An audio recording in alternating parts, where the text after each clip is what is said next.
আমরা আজকের জুমার নামাজের পূর্বেই আলোচনার শুরুতেই আমরা সে মহান রবের শুকরিয়া আদায় করছি যে মহান রব্বুল ইজ্জাতুল জালাল আজকে আমাদেরকে ভালোবেসে পছন্দ করে দুনিয়ার সমস্ত কর্মব্যস্ততাকে ফেলে রেখে পবিত্র ঘর মসজিদে জুমার নামাজ আদায়ের লক্ষ্যে আসবার এবং বসবার মতো সুযোগ করে দিয়েছেন।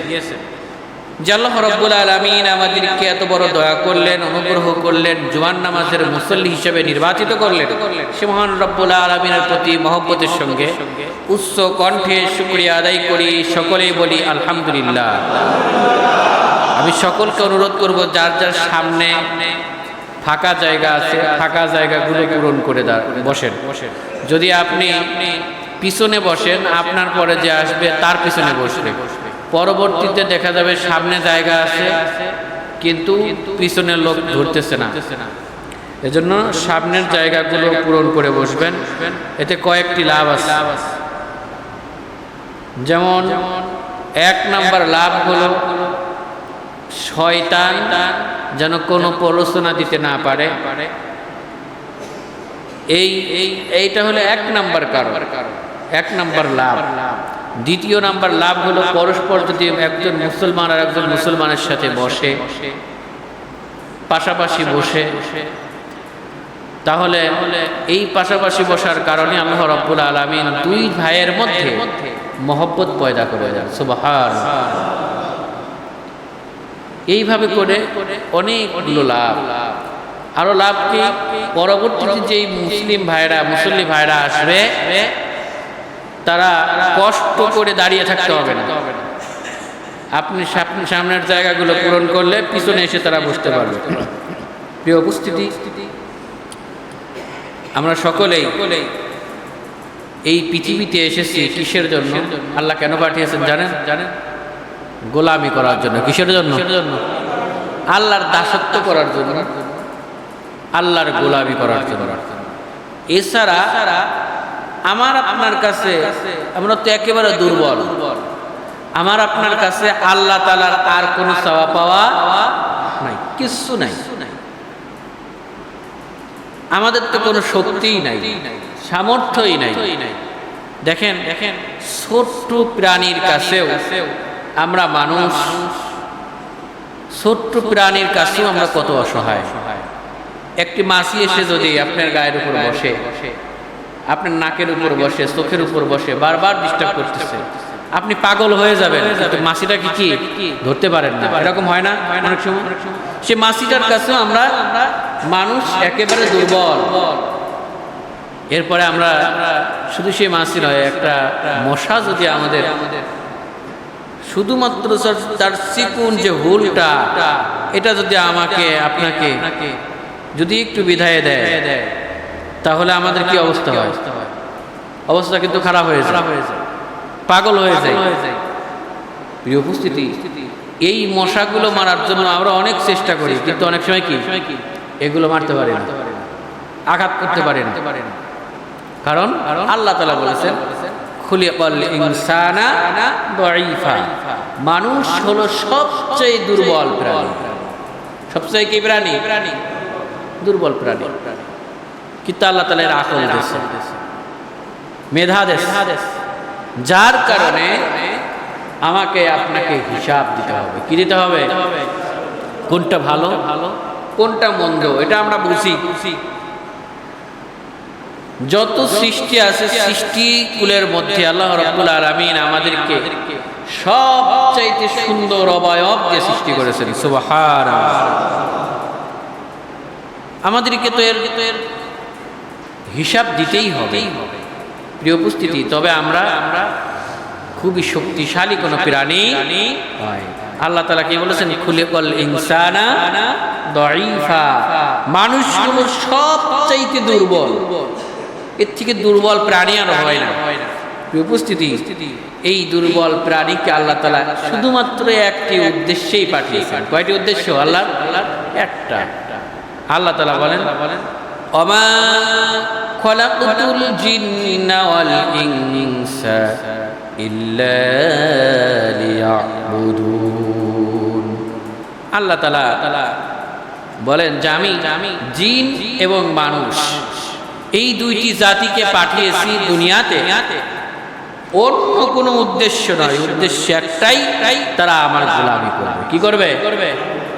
কথা বলবে কিসের জন্য? গোলামি করবে।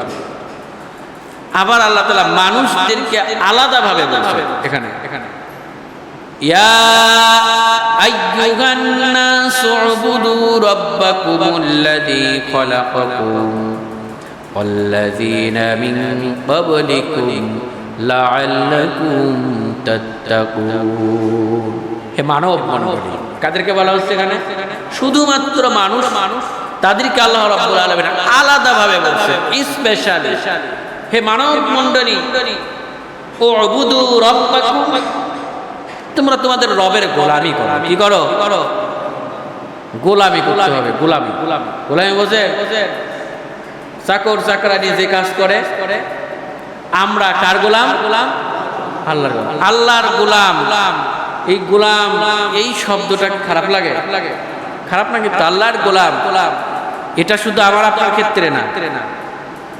আল্লাহ তাআলা বলেন তার যে হাবিব, মানব জাতির মধ্যে শ্রেষ্ঠ মানব হযরত মুহাম্মদুর রাসূলুল্লাহ সাল্লাল্লাহু আলাইহি ওয়াসাল্লাম, তাকে আল্লাহ তাআলা কি বলেন দেখেন, ওয়া ইন কুনতুম ফি রাইবিন মিম্মা নাযালনা আলা আবদিনা ফাআতু বিসূরাতিন মিন মিসলিহি। আল্লাহ তাআলা বলেন, ও আমার বান্দারা শোনো, ওয়াইন কুনতুম ফি রাইবিন মিম্মা নাযালনা আলা আবদিনা, আমি আমার গোলামের প্রতি, আমি আমার বান্দার প্রতি, আমি আমার দাসের প্রতি যে কিতাব অবতীর্ণ করেছি, এই কিতাবের প্রতি তোমরা যদি বিন্দু পরিমাণ সন্দেহ করে থাকো, তাহলে এই কিতাবের ছোট্ট একটি সূরার মতো করে সূরা রচনা করে নিয়ে আসো। এই যে এখানে আয়াতের মধ্যে আল্লাহ তাআলা বলছেন যে আমি আমার গোলামের প্রতি যে কিতাব অবতীর্ণ করেছি, এই গোলাম দ্বারা কাকে বোঝানো হয়েছে? হযরত মুহাম্মদ সাল্লাল্লাহু আলাইহি ওয়াসাল্লামকে। কাকে বোঝানো হয়েছে? বুঝেন নাই? বলা হয়েছে, আল্লাহ বলতেছে, আল্লাহ আমাকে আপনাকে বলতেছে যে আমি আমার বান্দার প্রতি, গোলামের প্রতি যে কিতাব অবতীর্ণ করেছি, তার প্রতি যদি তোমরা সন্দেহ করে থাকো, আমাদেরকে বলতেছে যদি তোমরা সন্দেহ করে থাকো, আমি আমার গোলামের প্রতি যে কিতাব অবতীর্ণ করেছি, কিতাব অবতীর্ণ হয়েছে কার উপর? হযরত মুহাম্মদ সাল্লাল্লাহু আলাইহি ওয়াসাল্লাম। তাহলে মুহাম্মদ সাল্লাল্লাহু আলাইহি ওয়াসাল্লামকে আল্লাহ তাআলা কি বললেন?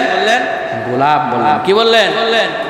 সেই যদি গোলাম হয়, আমরা বলে আমরা আল্লাহর গোলাম, এতে কি আমরা ছোট হয়ে যাব? ছোট হব না।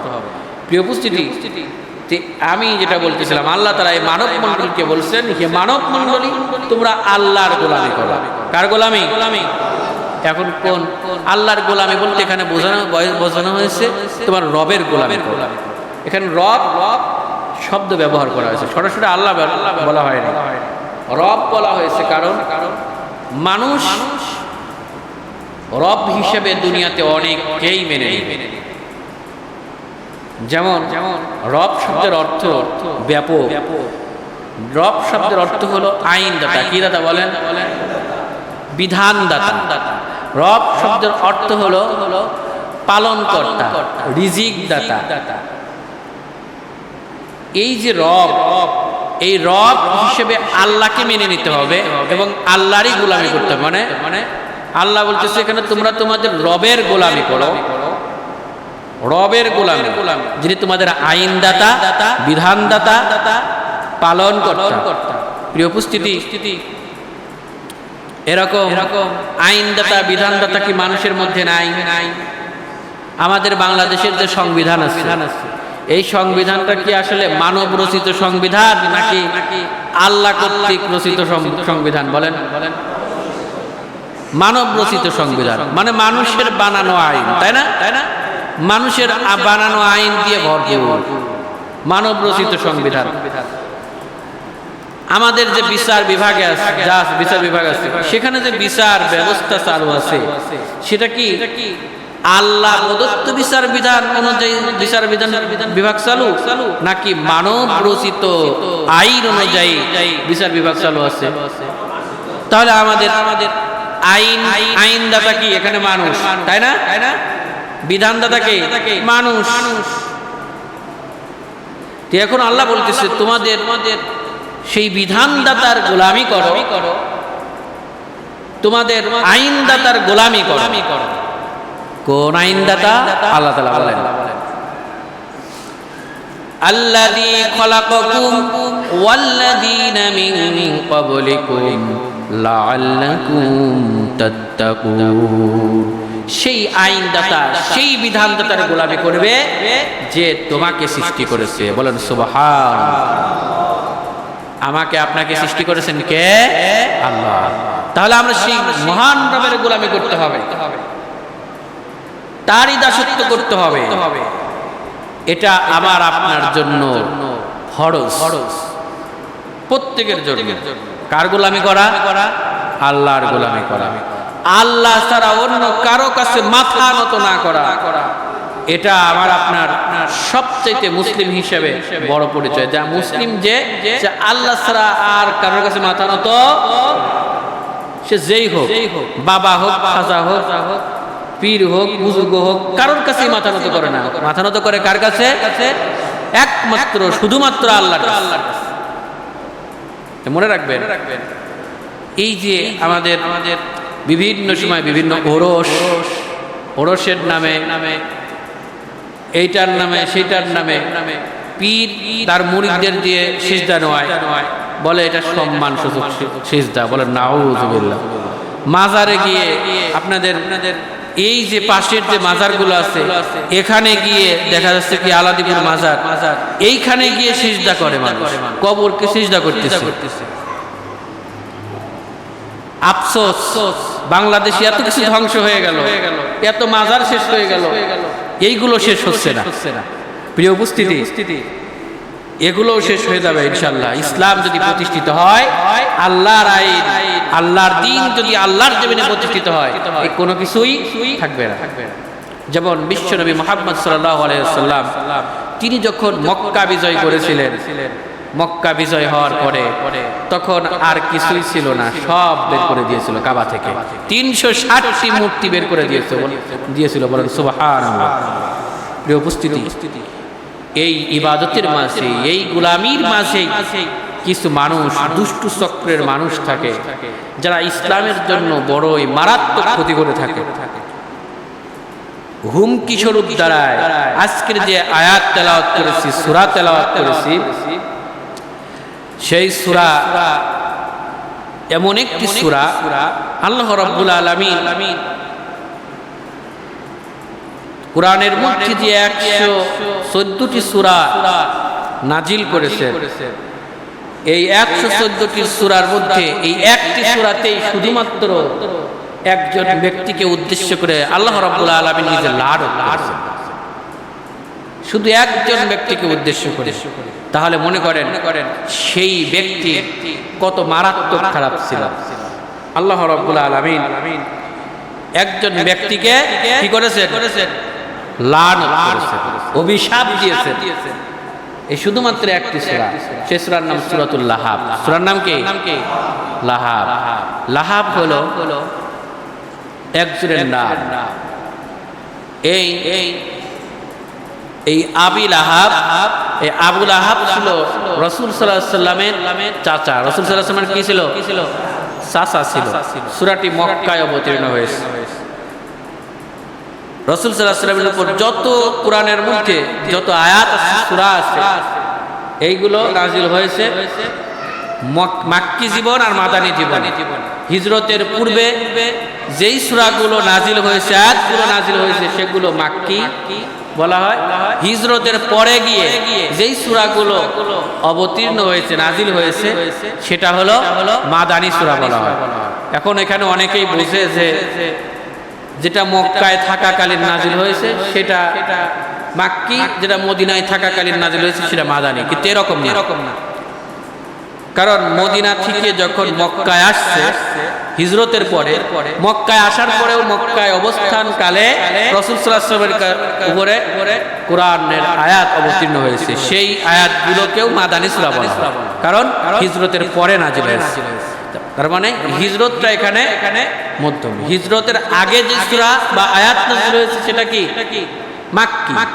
আর রাসূল সাল্লাল্লাহু আলাইহি ওয়াসাল্লাম মক্কা থেকে হিজরত করে যখন মদিনায় চলে গেল তখন যে সূরা নাযিল হয়েছে সেইগুলোকে কি বলা হয় মাদানী। বুঝতে পারছেন? দুই অংশে রাসূল সাল্লাল্লাহু আলাইহি ওয়াসাল্লামের জীবনের এই দুই অংশে কুরআন অবতীর্ণ হয়েছে। তো এই যে সূরা আমি যেটি তেলাওয়াত করেছি সূরাতুল লাহাব, এই সূরাটি রাসূল সাল্লাল্লাহু আলাইহি ওয়াসাল্লামের হিজরতের পূর্বে এই সূরা অবতীর্ণ হয়। সূরার নাম কি? সূরাতুল লাহাব। লাহাব কার নাম? কথাগুলো নিয়ে যেতে হবে। রাসূল সাল্লাল্লাহু আলাইহি ওয়াসাল্লামের চাচার নাম। রাসূল সাল্লাল্লাহু আলাইহি ওয়াসাল্লামের দাদা ছিল আব্দুল মুত্তালিব। তার ছেলে, তার আপন ছেলে আবু লাহাব এবং রাসূল সাল্লাল্লাহু আলাইহি ওয়াসাল্লামের বাবা আব্দুল্লাহ। এই আবু লাহাব রাসূল সাল্লাল্লাহু আলাইহি ওয়াসাল্লামের আপন চাচা। এই ব্যক্তি এত খারাপ ছিল, সেই সময় জাহেলি যুগেও আত্মীয়কে, নিকটতম আত্মীয়দেরকে সম্মান করা ছিল পুণ্যের কাজ। ইসলাম ছিল না সমাজে, কিন্তু নিকটতম আত্মীয়ের সাথে খারাপ ব্যবহার করা, তার সাথে অসৎ আচরণ করা, অন্যায়ভাবে কথা বলা, ধমকের সুরে কথা বলা, নিকটতম আত্মীয়কে অপমান করা, এটা পাপের কাজ বলে মনে করা হতো ওই সময়। এজন্য রাসূল সাল্লাল্লাহু আলাইহি সাল্লামের উপর যখন ওহী আসলো, তিনি মানুষকে দাওয়াত দিলেন। এই দাওয়াত কুরাইশ বংশে আব্দুল মুত্তালিব, বনু আব্দুল মুত্তালিব, বনু হাশেম কোন গোত্রের লোকই রাসূল সাল্লাল্লাহু আলাইহি সাল্লামের বিরোধিতা করে নাই, খারাপ কিছু বলে নাই, যদিও তারা ঈমান আনে নাই। কিন্তু এই আবু লাহাব এত খারাপ ছিল, এই আবু লাহাব রাসূল সাল্লাল্লাহু আলাইহি সাল্লামকে ডাইরেক্ট বলল, ধ্বংস হোক মুহাম্মদ। বলেন নাউযুবিল্লাহ।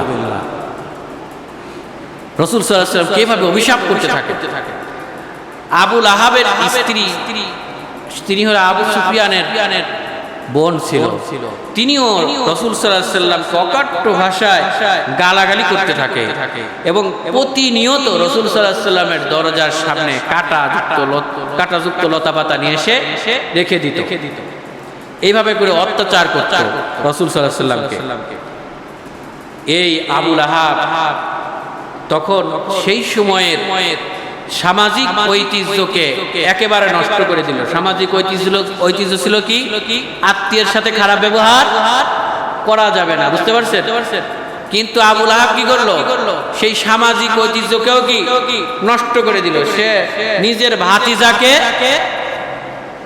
ভাতিজাকে কি করলো? সে বয়কট করলো এবং তাকে ধ্বংস কামনা করলো। এবং রাসূল সাল্লাল্লাহু আলাইহি সাল্লামের যখন সন্তান হলো, ছেলে সন্তান হওয়ার পরে যখন সেই ছেলে সন্তান মারা গেল, তখন সবার কাছে বলে বেড়ালো নির্বংশ হয়ে গেছে, মুহাম্মদ নির্বংশ হয়ে গেছে, খুশিতে আত্মহারা হয়ে গেল। এভাবে রাসূল সাল্লাল্লাহু আলাইহি সাল্লামকে কষ্ট দিতে থাকে এই আবু লাহাব।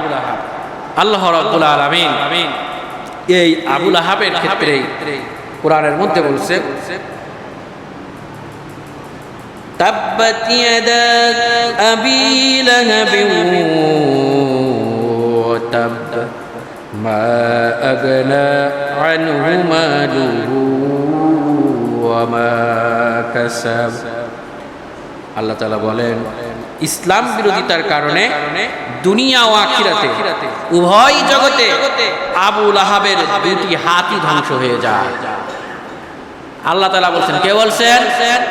আল্লাহ বলতেছেন যে ইসলামের বিরোধিতা করার কারণে দুনিয়া ও আখিরাতে আবু লাহাবের দুইটি হাত ধ্বংস হয়ে যায়। এরপরে আল্লাহ তাআলা বলেন, ধ্বংস হয়ে যাক সে নিজেও। মা আগনা আনহু মালুহু ওয়া মা কাসাব। এরপর আল্লাহ তাআলা বলেন, তার ধন সম্পদ ও আয় উপার্জন কোনো কাজেই আসবে না। সায়াসলা নারান যাতা লাহাব, বরং তা জ্বলন্ত অগ্নিকুণ্ডে নিক্ষিপ্ত হবে, সে অচিরেই আগুনের লেলিহান শিখায় প্রবেশ করবে। ওয়ামরাতু হাম্মালাতাল হামালাতাল হাতাব, সাথে থাকবে জ্বালানি কাঠের বোঝা বহনকারী তার স্ত্রীও। ফি জিদিহা হাবলুম মিন মাসাদ, মনে হবে তার গলায় যেন খেজুর পাতার পাকানো রশি জড়িয়ে আছে। প্রিয় উপস্থিতি, এইখানে আবু লাহাব এবং তার স্ত্রী এই দুইজনেরই ধ্বংস কামনা করা হয়েছে, লানত করা হয়েছে। কেন? কারণ সে ইসলামের বিরোধিতা করেছে। রাসূল সাল্লাল্লাহু আলাইহি ওয়াসাল্লাম যেখানেই দাওয়াত নিয়ে গেছে পিছে পিছে সেখানেই আবু লাহাব গিয়ে রাসূল সাল্লাল্লাহু আলাইহি ওয়াসাল্লামের বিরোধিতায় মত্ত থেকেছে। প্রিয় উপস্থিতি, এইভাবে করে শুধু আবু লাহাব নয়, এই কোরআনের প্রত্যেকটি আয়াত বর্তমান সময়ের জন্য শিক্ষণীয়। এই আয়াতটা শুধু আবু লাহাবের জন্য নাজিল করা হয় না। যুগে যুগে যত ইসলাম বিরোধী শক্তি আসবে, যারা দিন কায়েম হোক পৃথিবীতে এটা চায় না, ইসলামের আলো প্রতিটি ঘরে ঘরে পৌঁছে যাক, যারা এটা চায় না, তাদের সকলকেই এই আয়াত দ্বারা ধ্বংস কামনা করা হয়েছে। তারা কখনোই চিরস্থায়ীভাবে থাকতে পারবে না। তবে এই যে আবু লাহাব, তিনি আরো খারাপ কাজ করেছেন। যেমন রাসূল সাল্লাল্লাহু আলাইহি ওয়াসাল্লাম যখন দাওয়াত দিলেন, ইসলামের দাওয়াত প্রকাশ্যে দিলেন, ঠিক সেই সময় আবু লাহাবের দুইটি ছেলের সাথে রাসূল সাল্লাল্লাহু আলাইহি ওয়াসাল্লামের দুইটি মেয়ের বিয়ে হয়েছিল। তার নবুয়তের পূর্বে বিয়ে হয়েছিল। যখন এই প্রকাশ্যে দাওয়াত দিলেন, তিনি আবু লাহাব বললেন দুইজন সন্তানকে, তোমরা তোমাদের স্ত্রীদেরকে ত্যাগ করো, তালাক দাও, তা না হলে তোমাদের সাথে আমার আর কোনো সম্পর্ক থাকবে না। বলেন নাউযুবিল্লাহ। পরে রাসূল সাল্লাল্লাহু আলাইহি ওয়াসাল্লামের দুইটি মেয়েকেই তার দুইটি ছেলে তালাক দেয় এবং তার একটি ছেলে উতাইবা, সে রাসূল সাল্লাল্লাহু আলাইহি ওয়াসাল্লামের মুখের উপরে সে থুথু নিক্ষেপ করে। রাসূল সাল্লাল্লাহু আলাইহি ওয়াসাল্লাম তাকে হিংস্র জানোয়ারদের খপ্পরে পড়ার একটা লানত করেছিলেন। সেই লানতে সে নিক্ষিপ্ত হয়েছিল। কিভাবে?